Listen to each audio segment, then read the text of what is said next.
Should professional baseball be integrated by Hannah Dombrowski? The first article I analyzed was Breaking the Color Line from 1940 to 1946. This article explains more on the economic side of the argument. The article mentions that if baseball became integrated, owners of the stadiums would lose rental income due to the Negro Leagues not being able to stay for their games. The owners also thought that they would lose the amount of seats filled during games because white people wouldn't want to watch black players.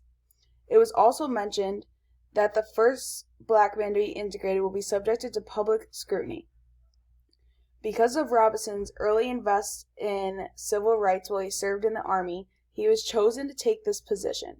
Jackie Robinson officially broke the color line when he wore Dodgers jersey number 42 in 1947. Biases of this source are that the article comes from an economic viewpoint and that the article discusses the scouts' reasoning behind choosing Robinson as the first black major league player. The second article I chose was Branch Rickey discusses Jackie Robinson, excerpts in 1956. The excerpts from Rickey Ranch's discussion of Jackie Robinson focuses on the reason why Robinson was chosen to be the first black baseball player in major leagues. Rickey believed Robinson was the right man because he had courage, was intelligent, and was an all-around decent man. Rickey knew that whoever he chose would bear much judgment and scrutiny due to the huge racial division at the time. The ability for Rickey to go through with integration of the baseball led to positive impacts on the community and younger athletes of the years to follow. Thus, this integration led to a positive outcome. Biases of this source included the fact that it came from the coach that wanted to integrate the game. The next article I chose was 1962 to 1972, the Baseball Hall of Fame.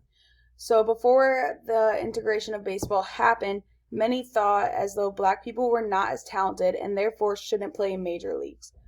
This article explains that Jackie Robinson, after his retirement of the game, chose to focus his forceful attitude on civil rights.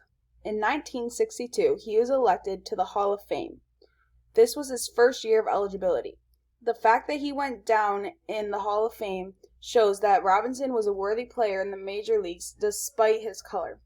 The article then goes on to say that on October 15, 1972, Robinson attended a World Series game that included a commemoration for the 25th anniversary of breaking the color line. In his televised speech, Robinson again pushed baseball to employ blacks in more capacities. Robinson, shortly after his speech, passed, but his speech pushed those of color to fight to be involved, which led to the first black baseball manager, Frank Robinson.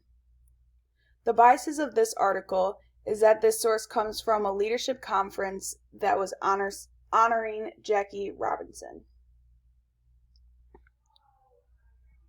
The secondary source that I chose was the background article. This article put into perspective the color line that divided the country at the time in history.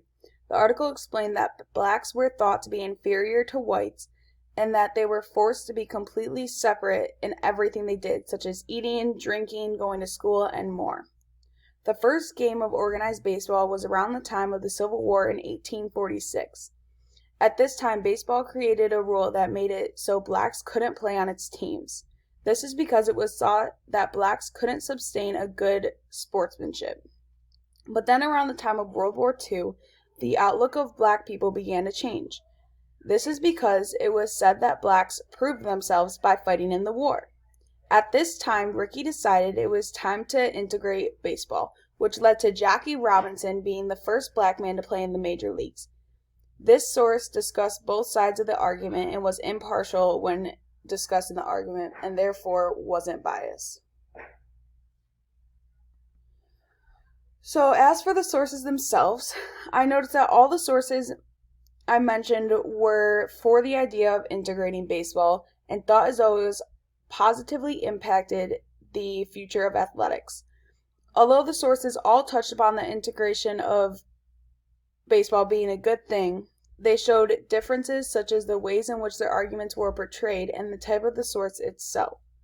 When looking at the biases of the sources, I found that research sources and the primary sources were biased due to the fact that they did not discuss the opposing side of the debate, but the secondary source touched upon both sides of the debate, therefore was not a biased source.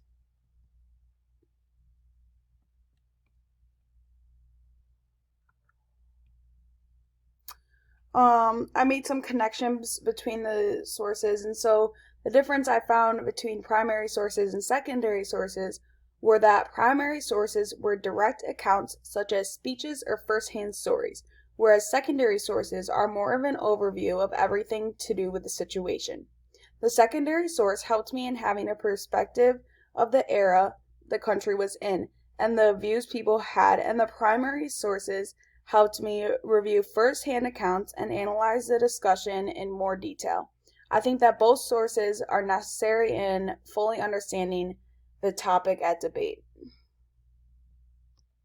So in conclusion, I was not surprised about the information that I came upon while doing this project, as I knew how the Black community was treated at the time. The only thing I wasn't aware of was the extent of the segregation issue in baseball. I was unaware that there had once been two separate leagues, one for whites and one for blacks.